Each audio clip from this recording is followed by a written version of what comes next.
स्वागत है सभी का इस नए और बेहद खास एक्सप्लेनर में। आज हम एक ऐसे ऐतिहासिक सफर पर निकलने वाले हैं जो पूरे 9000 सालों तक फैला है। मेहरगढ़ की उन मिट्टी की झोपड़ियों से लेकर चंद्रयान के चांद पर उतरने तक ये कहानी है एक ऐसी सभ्यता की जिसका स्वभाव बिल्कुल एक फीनिक्स पक्षी की तरह रहा है।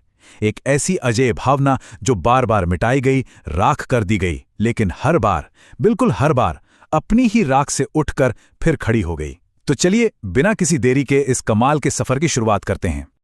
आज के हमारे इस एक्सप्लेनर में हम इस पूरे इतिहास को 6 प्रमुख पड़ावों में समझेंगे। हम शुरुआत करेंगे प्राचीन सभ्यता के उदय से, फिर स्वर्णयुग के साम्राज्य, विदेशी आक्रमण और भारत का कड़ा प्रतिरोध, मुगल और मराठा युद्ध, ब्रिटिश राज और स्वतंत्रता संग्राम, और अंत में देखेंगे कि कैसे आधुनिक भारत का उदय हुआ। तो चलिए सीधे शुरुआत करते हैं हमारे पहले भाग से, प्राचीन भारतीय सभ्यता का उदय, मेहरगढ़ से लेकर वेदों तक। आइए दुनिया की सबसे पुरानी इंसानी बसावट की नींव को समझते हैं। अब जरा इस बात पर गौर कीजिए, 9000 ईसा पूर्व हम बात कर रहे हैं बलूचिस्तान के मेहरगढ़ की, जहां लोग सिर्फ खाना बदोश नहीं रह गए थे, बल्कि वो बाकायदा खेती कर रहे थे। और इससे भी ज्यादा हैरान करने वाली बात क्या है पता है? सबूतों से पता चलता है कि वो लोग बारीक पत्थरों की ड्रिल का इस्तेमाल करके दांतों का इलाज तक करते थे। मतलब इतनी सदियों पहले डेंटिस्ट्री की शुरुआत हो चुकी थी, है ना कमाल की बात। इसके बाद हमें एक बहुत बड़ा ऐतिहासिक बदलाव देखने को मिलता है। एक तरफ थी हमारी सिंधु घाटी सभ्यता, 15 लाख वर्ग किलोमीटर में फैली हुई। इसके शहर आज के किसी मॉडर्न शहर की तरह बाकायदा ग्रिड सिस्टम पर बने थे, और ये पूरी तरह से शांतिप्रिय और व्यापार पर केंद्रित सभ्यता थी। लेकिन जब जलवायु परिवर्तन जैसी वजहों से यह सभ्यता ढलने लगी, तब उदय हुआ वैदिक काल का। लोहे की खोज हो चुकी थी, जिसने खेती में एक बड़ी क्रांति ला दी। जमीन की अहमियत बढ़ी तो जाहिर सी बात है कबीलों के बीच युद्ध भी शुरू हो गए। इतिहास का सबसे पुराना और भीषण युद्ध, जिसे दशराज या 10 राजाओं का युद्ध कहा जाता है, वो इसी दौर में लड़ा गया था। आइए अब आगे बढ़ते हैं दूसरे भाग की तरफ, स्वर्ण युग के साम्राज्य, निर्माता और विचारक। देखते हैं कि कैसे इन्हीं कबीलों ने आगे चलकर विशाल साम्राज्यों और बेजोड़ बौद्धिक विकास का आधार तैयार किया। ये वो दौर था जिसने असल में दुनिया का नक्शा ही बदल कर रख दिया था। सोचिए, विश्व विजेता सिकंदर की यूनानी सेना मगध की विशाल सेना के खौफ से बिना लड़े ही वापस लौट गई। फिर आता है 261 ईसा पूर्व का कलिंग युद्ध। उस भयंकर खून खराबे ने सम्राट अशोक को इतना बदल दिया कि उन्होंने हमेशा के लिए तलवार छोड़ दी और अहिंसा का मार्ग चुन लिया। और इसके कुछ सदियों बाद कुषाण वंश के सम्राट कनिष्क ने दुनिया के मशहूर सिल्क रोड पर अपना नियंत्रण कर लिया। इस एक कदम से भारत में अपार संपत्ति आनी शुरू हो गई। अब बात करते हैं गुप्त काल की। इसे स्वर्ण युग सिर्फ इसलिए नहीं कहा जाता कि उनका साम्राज्य बहुत बड़ा था, बल्कि इसलिए क्योंकि इस दौर ने ऐसे वैज्ञानिक चमत्कारों को जन्म दिया जो आज भी हमें हैरान करते हैं। शून्य यानी जीरो का सिद्धांत, पृथ्वी का अपनी धुरी पर घूमना, सुश्रुत और चरक का आयुर्वेद, ये सब इसी दौर की देन है। और वो दिल्ली का लौह स्तंभ तो आपको याद ही होगा। 1600 साल बीत गए, लेकिन उसमें आज तक जंग नहीं लगा है। आधुनिक विज्ञान के लिए भी ये किसी पहेली से कम नहीं है। 10,000 ये सिर्फ एक आंकड़ा नहीं है, ये उन छात्रों की संख्या है जो एक ही समय में नालंदा विश्वविद्यालय में शिक्षा ग्रहण करते थे। ये दुनिया का सबसे पहला ग्लोबल एजुकेशन हब था, जहां दूर दूर से कोरिया, चीन, तिब्बत से लोग खगोल विज्ञान, चिकित्सा और न्यायशास्त्र पढ़ने आते थे। भारत के उस प्राचीन ज्ञान का पैमाना सच में अकल्पनीय था। अब हम प्रवेश कर रहे हैं अपने तीसरे भाग में, आक्रमण और प्रतिरोध का युग। इतिहास का एक ऐसा अध्याय जो बेहद उथल-पुथल और भयंकर विनाश से भरा है। लेकिन इसी दौर ने एक अदम्य प्रतिरोध को भी जन्म दिया। कहा जाता है कि भारत की अपार संपत्ति, जैसे कि सोमनाथ के विशाल मंदिरों का खजाना, दुनिया भर के हमलावरों को अपनी तरफ खींच लाया। महमूद गजनवी और मोहम्मद गोरी जैसे विदेशी आक्रमणकारी इसी दौलत के लिए आए थे। लेकिन यहां एक बात समझनी होगी कि उनका काम आसान इसलिए हो गया क्योंकि उस समय स्थानीय राजाओं में आपसी फूट थी, विश्वासघात था, और सबसे बड़ी बात, क्षमादान की वो नीतियां भारी पड़ी, जैसा कि तराइन के युद्ध में पृथ्वीराज चौहान के साथ छल के रूप में देखने को मिला। और यहीं से सभ्यता की फीनिक्स वाली कहानी एकदम सच साबित होती है। उत्तर भारत में बख्तियार खिलजी ने नालंदा की विशाल लाइब्रेरी में आग लगा दी। वो आग लगातार 3 महीने तक सुलगती रही और सदियों का ज्ञान जलकर राख हो गया। लेकिन ठीक उसी समय दक्षिण भारत में विजयनगर साम्राज्य उसी राख से उठ खड़ा हुआ। हम्पी जैसा भव्य शहर बसाया गया, जिसके बारे में विदेशी यात्री लिखते हैं कि वहां के बाजारों में अनाज की बोरियों की तरह सरेआम हीरे और मोती बिकते थे। चलिए अब चलते हैं चौथे भाग की ओर, मुगल, मराठा और दिग्गजों का टकराव।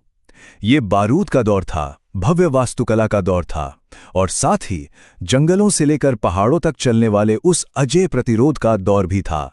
साल 1526 में बाबर ने पानीपत के मैदान में पहली बार तोपों का इस्तेमाल किया और मुगल साम्राज्य की नींव रखी। लेकिन इसके बाद की कहानी एक तरफा नहीं है।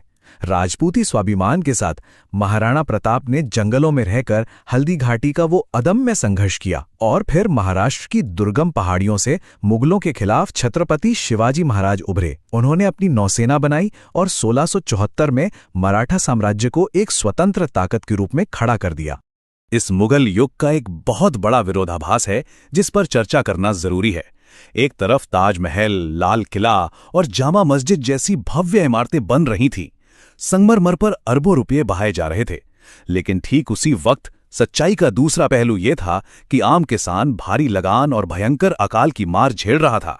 शाही विलासिता चरम पर थी और अर्थव्यवस्था का बोझा उठाने वाला किसान गरीबी के गहरे दलदल में धंसता जा रहा था। छत्रपति संभाजी महाराज का ये शक्तिशाली कथन सिर्फ शब्द नहीं है, ये उस पूरे दौर के सर्वोच्च बलिदान की गवाही देते हैं। औरंगजेब ने क्रूर से क्रूर यातनाएं दी, लेकिन उन्होंने हार नहीं मानी। उनका ये अकल्पनीय बलिदान खाली नहीं गया, इसने पूरे क्षेत्र में प्रतिरोध की ऐसी ज्वाला भड़काई कि हर घर से योद्धा निकलने लगे और अंततः इसी प्रतिरोध ने मुगलों की ताकत को भीतर से खोखला कर दिया। इसी के साथ हम पहुंचते हैं अपने 5वें भाग में, ब्रिटिश शासन और आज़ादी की लड़ाई। आधुनिक युग की ओर बढ़ते हुए यह आक्रमण पिछले सभी आक्रमणों से बिल्कुल अलग था। यह तलवारों का नहीं बल्कि व्यवस्थित कॉरपोरेट और आर्थिक शोषण का हमला था।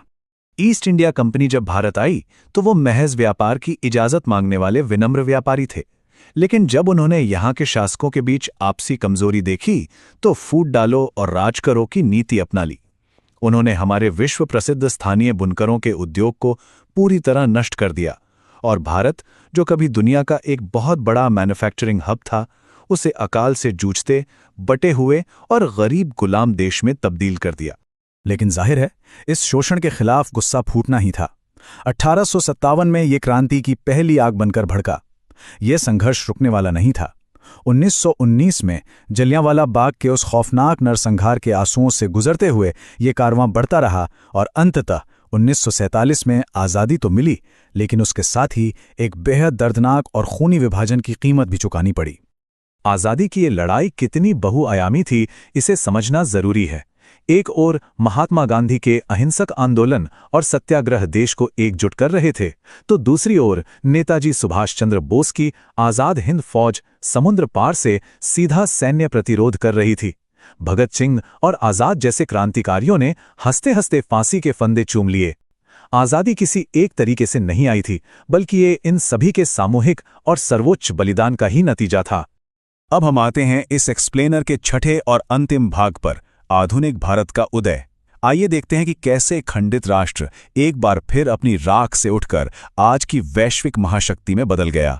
93,000, 93,000, ये संख्या आधुनिक विश्व इतिहास में किसी भी सेना के सामने सबसे बड़े सरेंडर को दर्शाती है। 1971 के युद्ध में इतने ही पाकिस्तानी सैनिकों ने भारतीय सेना के सामने घुटने टेके थे। ये महज एक आंकड़ा नहीं था, ये सदियों के शोषण के बाद भारत की वापस लौटती हुई अदम्य सैन्य ताकत का स्पष्ट संदेश था पूरी दुनिया के लिए। आज़ादी के वक्त भारत की स्थिति क्या थी? एक खंडित भूमि, लेकिन वहां से सरदार वल्लभ भाई पटेल ने 562 बिखरी रियासतों को जोड़कर एक मजबूत राष्ट्र खड़ा किया। जिस देश ने अपना पहला रॉकेट बैलगाड़ी और साइकिल पर ले जाकर लॉन्च किया था, उसी देश ने पोखरण में अपनी परमाणु क्षमता साबित कर दी। और आज आर्यभट्ट के जमाने का वो प्राचीन विज्ञान अपना चक्र पूरा कर चुका है। दुनिया की ये 5वीं सबसे बड़ी इकोनॉमी चंद्रयान के जरिए चांद के दक्षिणी ध्रुव पर पहुंचने वाला दुनिया का पहला देश बन चुकी है। तो इस पूरे एक्सप्लेनर के आखिर में हमारे सामने एक बहुत बड़ा सवाल आता है। 10,000 सालों का ये सफर हमें साफ साफ बताता है कि इस सभ्यता को कितनी भी बार गिराया जाए, इसे खत्म नहीं किया जा सकता। अपार समृद्धि, भयंकर विनाश और फिर से राख से उठ खड़े होने का ये लंबा इतिहास भविष्य के लिए एक बहुत मजबूत नींव तैयार करता है। अब बस ये देखना बाकी है कि ज्ञान, विज्ञान और अपनी प्राचीन जड़ों से जुड़ा भारत का ये फीनिक्स भविष्य में और कितनी अकल्पनीय ऊंचाइयों तक उड़ान भरता है।